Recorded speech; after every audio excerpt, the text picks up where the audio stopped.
President, Mr. Prime Minister, today we mark a historic moment, the first ever Leaders Summit between the United States, Japan, and the Philippines. And it's truly an honor to have you both here as we begin this new era of a partnership. As you've heard me say before, a great deal of history in our world will be written in the Indo-Pacific over the coming years. And as the three allies, three steadfast partners, and three proud democracies representing 500 million people, today we commit to writing that story in the future together, to building an Indo-Pacific that is free, open, prosperous, and secure for all. This afternoon, we'll discuss a few key areas where our nations are deepening ties. First, technology and clean energy. For securing our semiconductor supply chain, from securing our semiconductor supply chain to expanding trusted telecommunications in the Philippines, to building a clean energy workforce, to expanding our cooperation across the entire board. Second, we're deepening our maritime and security ties. This is something I know you've discussed with Vice President Harris during her travel to the Indo-Pacific. And I want to be clear, the United States defense commitments to Japan and to the Philippines are ironclad. They're ironclad.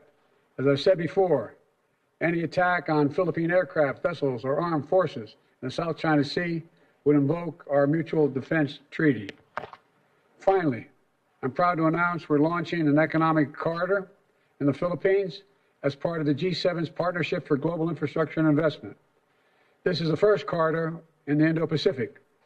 It means more jobs for people across the entire region. It means more investment in sectors critical to our future: clean energy, ports, railroads, agriculture, and much more. I'm looking forward to discussing all this with all of you. But first, Mr. President, I'm going to hand it over to you, President Marcos.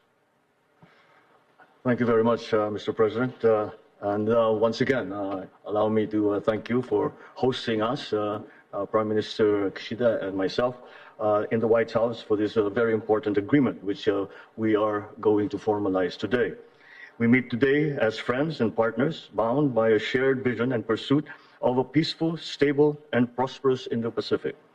It is a partnership born not out of convenience nor of expediency, but as a natural progression of a deepening relation and robust cooperation amongst our three countries, linked by a profound respect for democracy, good governance, and the rule of law. Today's historic summit is a culmination of several preparatory engagements between our foreign ministries, our national security advisors, and our vice ministers, as well as the conduct of trilateral maritime exercises and joint development cooperation. But this meeting can be just a beginning. Facing the complex challenges of our time requires concerted efforts on everyone's part, a dedication to a common purpose, and an unwavering commitment to the rules-based international order. This is a meeting that looks ahead. As we deepen our ties and enhance our coordination, we seek to identify ways of growing our economies and making them more resilient, climate-proofing our cities and our societies, sustaining our development progress, and forging a peaceful world for the next generation. Today's summit is an opportunity to define the future that we want and how we intend to achieve it together. Thank you, and I wish us all a successful meeting. Mr. Prime Minister, the floor is yours. はい、日米非首脳会合の初めての開催を歓迎いたします。バイデン大統領のイニシアチブに感謝いたします。そしてバイデン大統領と共に昨年の12月に会いたしまし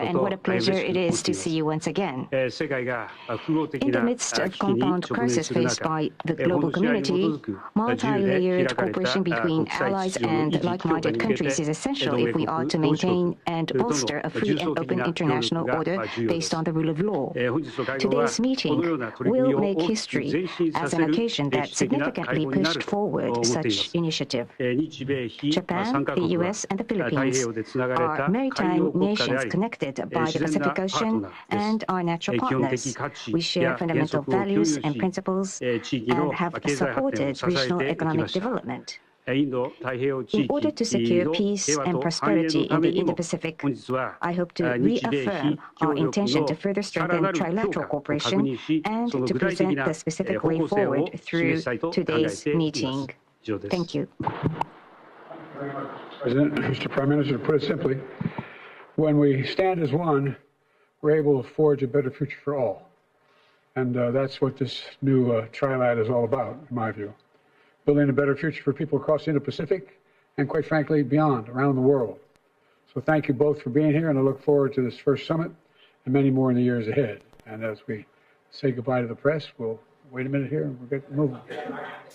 Sir, what is the message to China given this event? What is your message to the Chinese?